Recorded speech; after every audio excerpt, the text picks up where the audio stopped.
નમસ્કાર મિત્રો, સ્વાગત છે તમારું ખેડૂત સમાચાર ચેનલમાં। આજના આ વિડીયોમાં આજે ગુજરાતમાં ભારેથી અતિભારે વરસાદ પડશે તેવી આગાહી હવામાન વિભાગ દ્વારા કરવામાં આવી છે। ત્યારે બંગાળની ખાડીમાં બનેલી સિસ્ટમથી કેવો વરસાદ પડશે અને ક્યાં ક્યાં જિલ્લામાં કેટલા દિવસ ભારે વરસાદ પડશે તે તમામ માહિતી વિશે આજના આ વિડીયોમાં વાત કરીશું। વિડીયોમાં આગળ વધતા પહેલાં જો તમે અમારી ચેનલમાં નવા છો તો ચેનલને સબસ્ક્રાઈબ જરૂર કરજો, જેથી અમારા આવનારા તમામ વિડીયોની માહિતી તમારા સુધી મળતી રહે। તો ચાલો શરૂ કરીએ આજનો આ વિડીયો।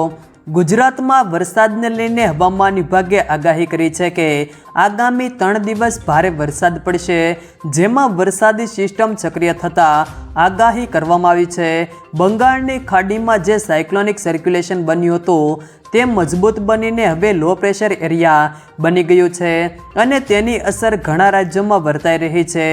ગુજરાતમાં પણ આગામી દિવસોમાં વરસાદના નવા રાઉન્ડની પણ આગાહી કરવામાં આવી છે અને ઘણા વિસ્તારોમાં ભારેથી અતિભારે વરસાદ તથા કેટલાક વિસ્તારોમાં અતિભારે વરસાદ થવાની સંભાવના છે।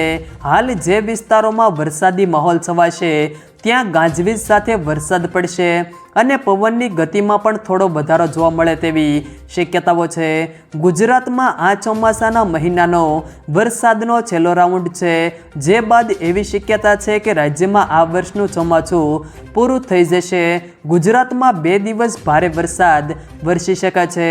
આજે ગુજરાતમાં અમદાવાદ, બોટાદ, ગીર સોમનાથ, આણંદ, વડોદરા, છોટાઉદેપુર, ભરૂચ અને નર્મદામાં યલો એલર્ટ સાથે ભારે વરસાદની આગાહી કરાઈ છે। સાથે અમરેલી, ભાવનગર, તાપી, નવસારી, વલસાડ, ડાંગ, દમણ અને દાદરાનગર હવેલીમાં ઓરેન્જ એલર્ટ સાથે અતિ ભારે વરસાદની આગાહી કરાઈ છે।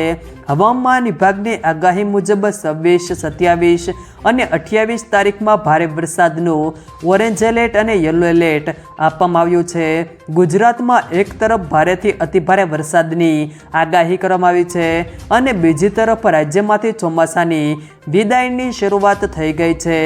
જો મિત્રો વિડીયો પસંદ આવે તો વિડીયોને લાઈક કરો, તમારા મિત્રો સાથે શેર કરો અને જો તમે અમારી ચેનલમાં નવા છો તો ચેનલને સબસ્ક્રાઈબ જરૂર કરજો, જેથી અમારા આવનારા તમામ વિડીયોની માહિતી તમારા સુધી મળતી રહે।